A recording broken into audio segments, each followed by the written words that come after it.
Hello and welcome to GameStack, and we're back showing you more of our recent-ish pickups. Our first video was pretty darn popular. A lot of you guys really liked that, and I thought it was popular. A lot of good comments on there. Well, people liked it. Of course. But anyways, we're back again with some more pickups and some cool stories that revolve around them, and sit back and relax and enjoy.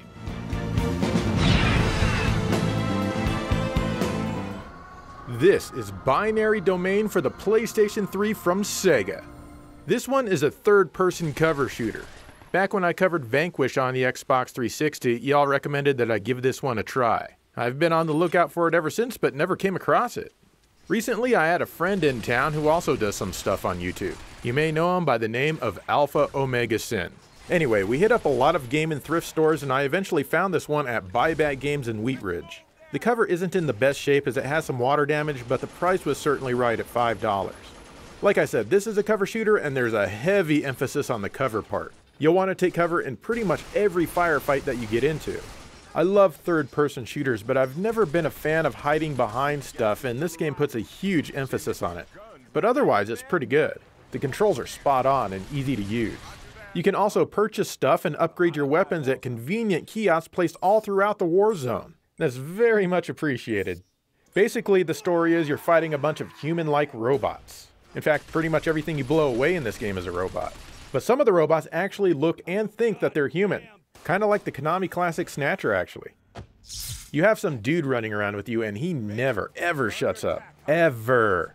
He has a lot to say, probably more than any human being has ever said in their lives. It is incredibly annoying. Are there gamers out there that actually appreciate this kind of stuff? Are they like, please keep talking, I don't care what you say, just say it, please, oh my god, I love it when people say words with their mouth. You can also tell them to do certain things in battle, I guess, but I really wasn't interested in doing that. In fact, I just spent most of my time wishing he wasn't there at all.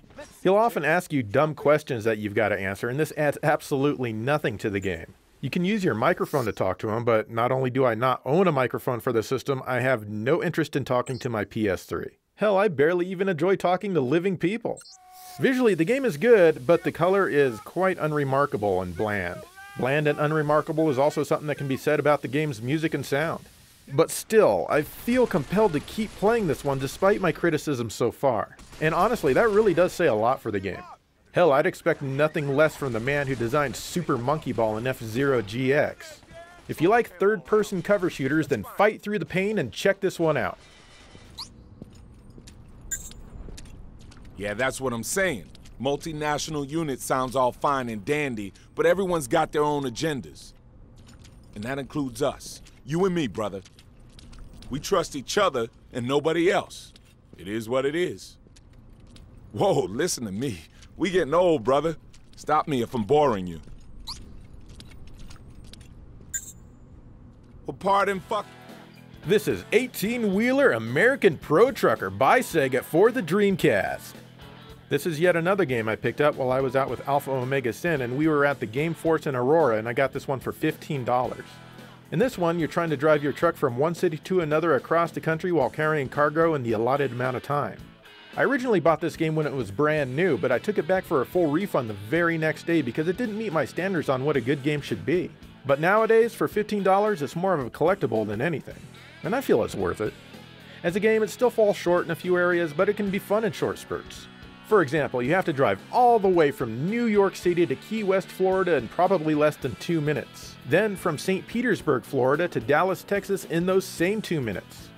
This is the kind of ridiculousness that I can fully appreciate and is Sega through and through. You're rewarded in money and each car you crash into will deduct a little bit from the total amount. However, there are some cars that if you crash into them, they'll add 3 seconds to the clock, and believe me, you're gonna need it as the time you're given is never enough. Hell, I almost always run out of time a few feet from the goal. This game is extremely difficult. You can do things like slipstream behind other trucks to help gain a little speed, but really it doesn't help very much. Fortunately, you can always continue and try again. The graphics are great, and you can choose your view from either inside or outside of the vehicle. Personally, I prefer the external view. Still, it's nice to have it in the collection again, and I don't regret repurchasing it after all these years.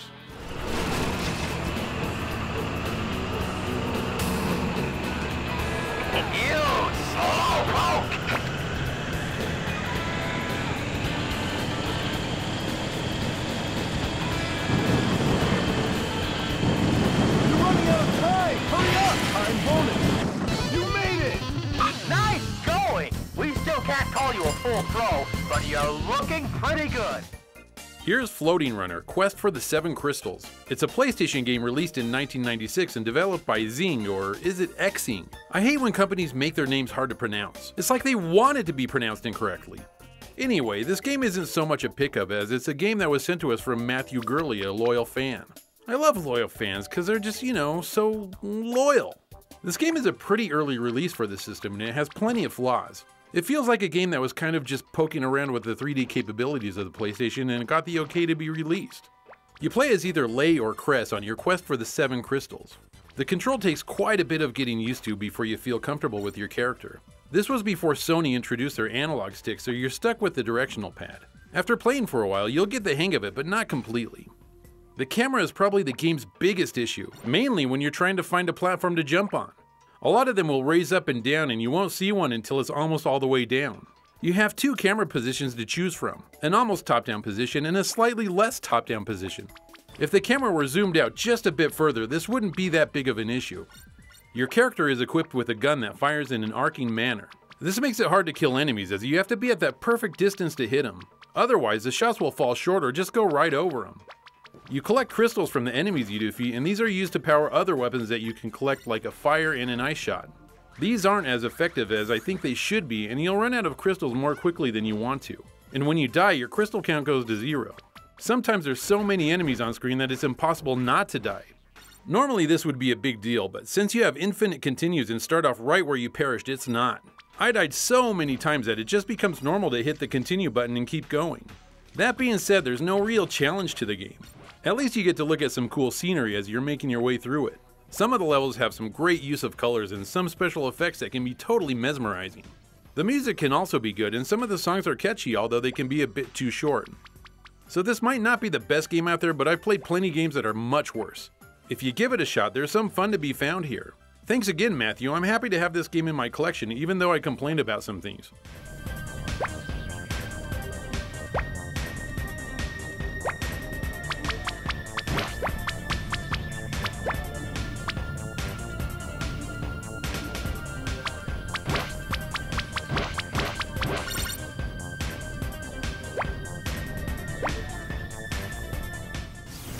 How about Tekken Tag Tournament 2 Wii U edition for the Wii U?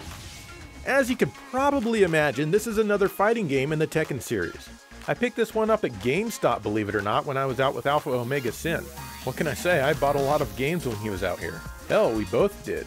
The game even comes with an instruction manual. But what's this? Why, it's a giant recycling logo! But what's the fine print down here? This plastic case contains no recycled material and may not be recyclable in your area. Okay, then why the huge-ass recycling logo? This game is a damn hypocrite! The so-called instruction book contains nothing but a notes section, by the way. So, what makes the Wii U version of this game so special? Well, for one, all of the DLC is already on the disc. That's pretty much the big thing. There's a crap ton of characters to choose from. You can choose to fight solo or with a partner character. The CPU almost always fights with 2 characters. If you choose to fight tag style, then you can switch between the characters by quickly tapping the R trigger and then the L trigger. Not as smooth as the character switching in Capcom's Versus games, but this is Namco, what do you expect? Sometimes I couldn't even pull it off reliably. But like the Capcom Versus games, switching characters is key as you can bring in the other guy when the one you're using is low on life. The other one will heal slightly while they're not being used. Also, sometimes you can call on the other character and both of you will do a combined attack on one opponent. That's pretty cool. I've always liked the Tekken games because they're mindless fun. Now, I'm sure that there are some people out there that take them super seriously, but I am not one of those people. And that's fine. The game is mostly a cakewalk against the CPU, except for the final boss who puts up a damn good challenge. There's also exclusive stuff in here like Nintendo-themed costumes that you can equip. You can fight as the bear guy dressed up as Mario, for example. There's even a mushroom battle where the Mario mushrooms can grow and shrink your characters as they fight. This isn't something you'll play much, but it's fun to try out once or twice. There's an online mode and it still works, believe it or not, but I couldn't capture any of it because I was recording this very late and I think bedtime for most people who own a Wii U is 8:30 p.m. at the latest. Yeah, that's right. Us Sega fans get to stay up to 9:45 because we're cool. The graphics are great and run at a solid 60 frames per second. but the visuals are slightly inferior to the Xbox 360 and PlayStation 3 versions of the game. But really, you're probably not going to notice the difference during gameplay. I mean, the differences are negligible. The music is pretty good and very similar to Tekken 7, but not quite as good as that one. Overall, I think this is a fun game to have.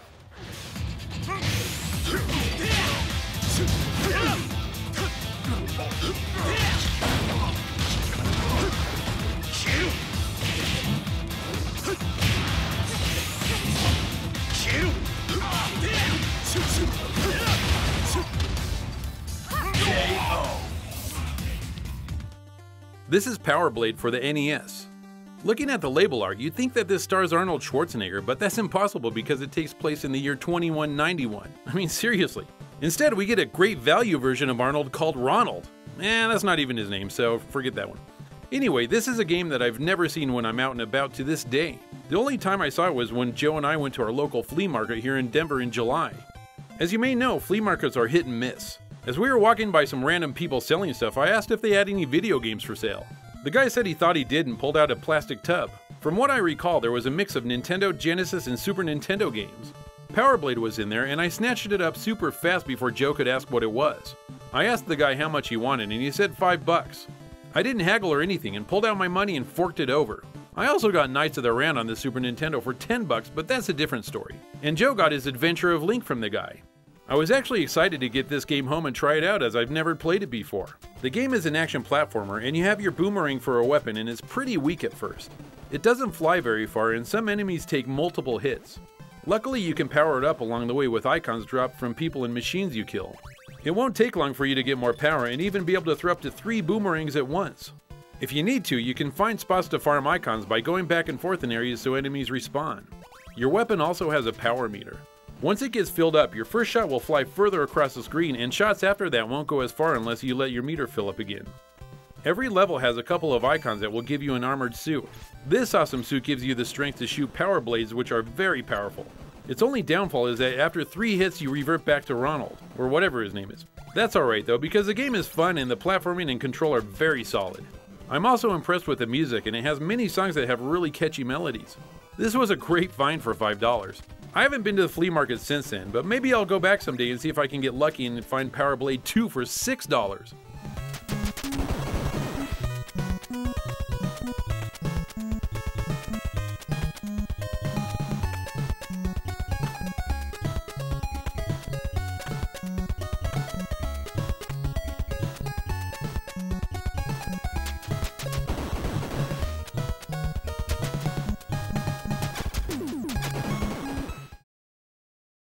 Alright, we're about halfway through this. I'm so far enjoying the games I've gotten. You? Yeah, that's good. I'm glad. I think I'm enjoying the games I've gotten so far. You think? Okay. Anyway, we've got more games. So, well, what did we get? Keep watching to find out.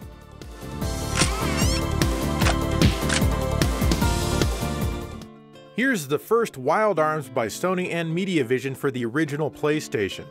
This is one of the earlier RPGs for this system, and it's all mostly done with lovely 2D graphics. This one was sent into our show via our P.O. box by Matthew Gurley. Thanks, Matt. Can I call you Matt? At the beginning, you get to start one of 3 adventures. Kind of interesting. I started with the topmost person, and he's just a punk kid named Rudy in a town helping out with the daily routine. You can exit the town to wander around and gain experience. I find it interesting that the screen starts to zoom in as you get closer to a point of interest. The battles are random and the graphics completely fall apart during the battles. Here they felt the need to make them in crude 3D for some reason and whip the camera around nonsensically. Seriously, the camera is all over the place for no reason. I mean, calm down, we don't need to see it from every possible angle. You gotta love the early days of 3D, actually no you don't. But the battles themselves work pretty well. Eventually you get word of a stupid little kid who got lost in a nearby cave and you take it upon yourself to go rescue him. You acquire what the game calls a tool, which is a bomb to blow up objects and passageways just like in Zelda. You eventually rescue the boy, but on the way out the group is confronted by a big, scary, ugly monster. Of course, you've got to fight him, and he looks completely different in polygon form. Here, you can use your arm weapon once you gain enough force in the battle, and that will make short work of him. And then you're subsequently banished from the town because arm weapons are illegal, I guess. I mean, screw me for trying to help out. Rudy's story pauses at this point, and then you start another character's story. I then played as Jack. He's running around hunting for treasure, and his tool is a little bird that extends forward to help him reach stuff he otherwise couldn't. And just as you'd expect, his battles are pretty much the same as Rudy's.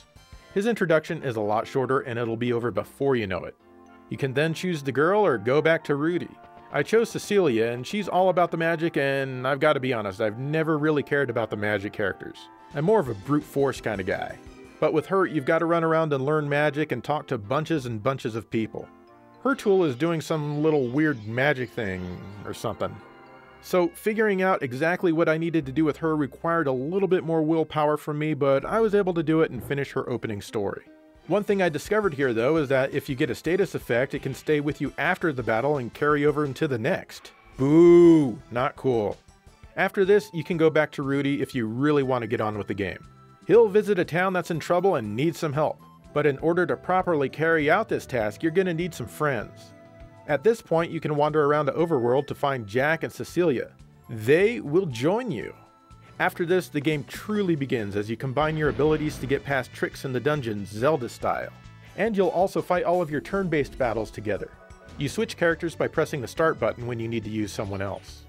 One thing that I like about this game is the auto-equip feature, which equips the best items for you based on what's in your inventory.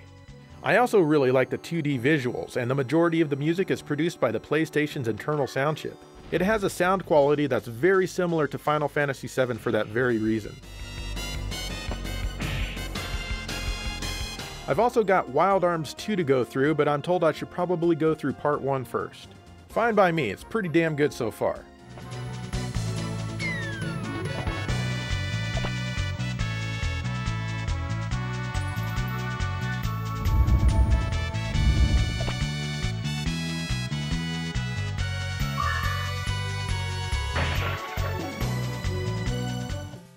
Here's Rockin Cats for the NES by Atlas. I got this game from this lady I work with. I have mixed feelings about this lady since she's a flipper. All summer long she goes to garage sales and buys up everything she can and then sells it all online for a profit. And I really hate that for obvious reasons. But I never mentioned it to her since she's been really nice to me. About 6 years ago, she gave me for free a cool old Nintendo shelf that holds the NES and games.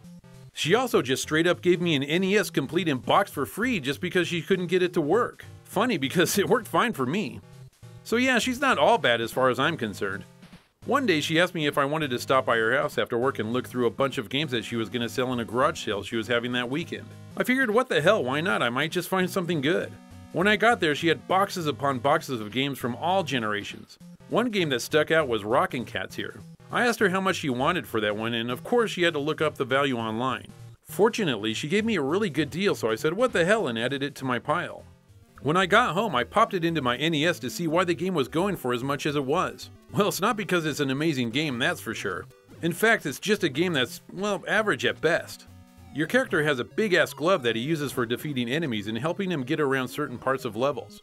It works great for killing enemies. It sucks though because you need it to help you navigate levels and it's pretty tough to control. What's even better is that when you earn money, you can buy stuff like a projectile that comes out of the glove for added reach. And it doesn't go away when you die, which I really like. Pushing down an attack when you jump lets you jump higher. You can also swing on things that will get you higher or throw you for a distance. There's lots of times I was frustrated trying to reach higher platforms and almost felt like I'd reached a dead end. The graphics and music aren't anything notable either, especially for something that came out in 1991. So yeah, the game isn't amazing, which leads me to believe that it's pretty scarce and that's why it goes for higher prices. As for the lady I work with, she's changed and really doesn't talk to me much anymore. I'm kinda sad as I feel I might be missing out on more of her kindness.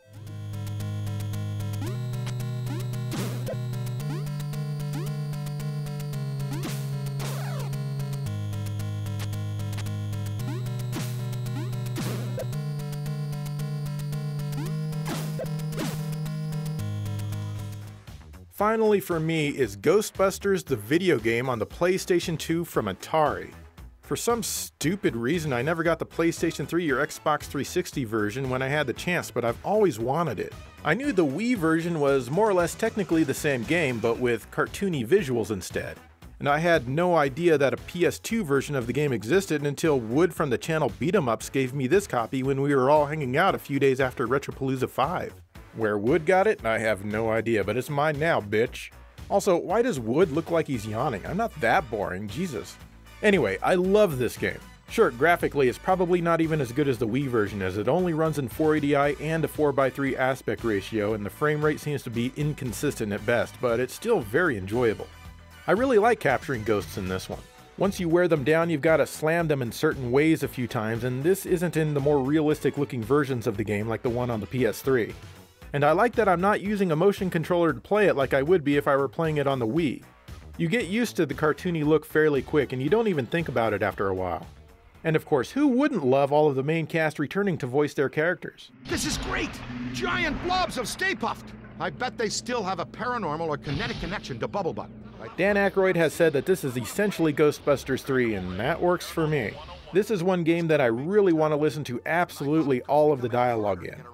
The controls feel very smooth, and it's fun progressing in the game. You have a bunch of different tools to use to find ghosts, like your PKE meter. One thing that bothers me though is that the tutorial messages can stay on screen for far too long. I mean, is it too much to ask that they disappear after 5 or 10 seconds, or that maybe I can dismiss them? You can turn them off in the options screen, but then you might be screwed if you've never played through the game before. And the tutorial messages continue a long ways into the game. It's a minor gripe, and it really comes more from me wanting to show you guys clean gameplay footage rather than stuff with tutorial messages all over it. Can you dig where I'm coming from? The music is mostly taken from Elmer Bernstein's score of the original movie, and it fits well and it never gets old. Licensing all of the actual songs that they used in the movie would have probably been too expensive. I really love this game, and I'm glad to have it, but I'm still on the lookout for the PS3 and/or the Xbox 360 version, and I'm not sure which of those two is better. You tell me, which one should I be after, and why? We've got to get to the top floors. Guys, be careful. Stay Puft is up to something. Yikes! We're okay, but our friend has just taken our rivalry to another level. He seems to be getting very angry. Not sure what your first clue was. Maybe the tossing of cars, or just the mass destruction. Ah! Ray, look out! Ah! Ray, come in, Ray. Are you okay? I'm gonna have to get back to you guys on that one. Will Harvey's Zini Golf was released for the Genesis in 1990. It was also released for different computer systems of the day, but you know, who really cares about that? I originally owned a Genesis in 1989 to 1991, and this game was one of my favorites for the system. Eventually I sold the system and the games to get a Super Nintendo, but I was recently able to reacquire it. I know what you're thinking, how can a stupid putt-putt golf game be anybody's favorite? Well yeah, it really isn't that amazing of a game. It has 9 holes plus a bonus hole if you can actually make it past the first 9. So right there, the game is going to be pretty short and super repetitive. In the upper right hand corner is the number of strokes you have left. You have that many strokes to finish the hole. If you do finish, you get more strokes based on what the par is for the next hole. It adds an amazing amount of difficulty to the game that'll keep you coming back for more since it's so fun. You know what else makes this game so fun, for me anyway, is the memories I have playing this game. Back in 1990, I had this girlfriend in high school, and like lovers do, we would like to hang out a lot together. Not only that, but we would make out a lot, and the funny thing is that we'd do that while playing Zini Golf. We'd play a couple of holes and lose, and then swap spit for a while, and then try again to get further. We would tease each other about how bad a shot was that we made, and then we'd make out some more. Don't tell my wife, but these are priceless memories to me. At the time, I didn't even care that the game moved as slow as molasses as long as I got a little action from my girlfriend. I mean seriously, this game moves insanely slow, but it's all good because I mean, how smooth does a putt-putt golf game need to be? I actually do like the graphics, and I always felt that there was a good sense of 3D going on here. The holes are all very challenging, but really fun to play as they all have a different theme. The music changes for each hole as well, and considering EA's early history with Genesis music, it's pretty good. So yeah, this is one game that I'll always cherish just because of the memories I have with it, and I'm glad to have it again. I'll bet you've never made out while playing this game.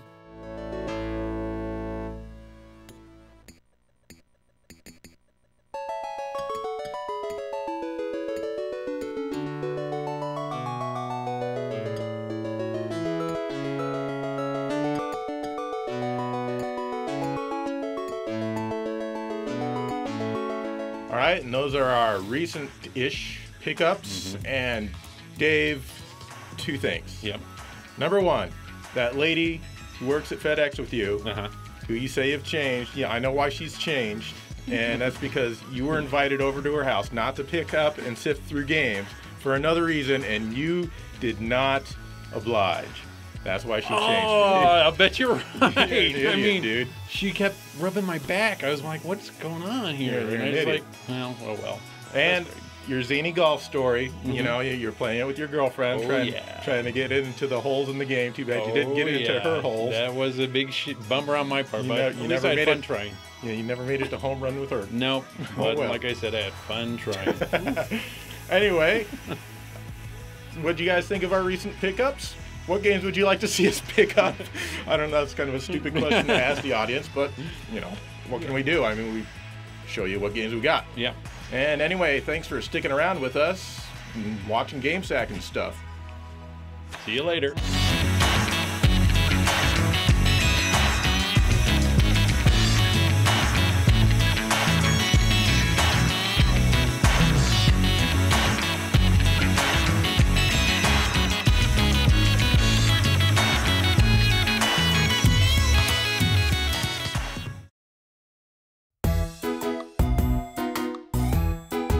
Hey, Joe.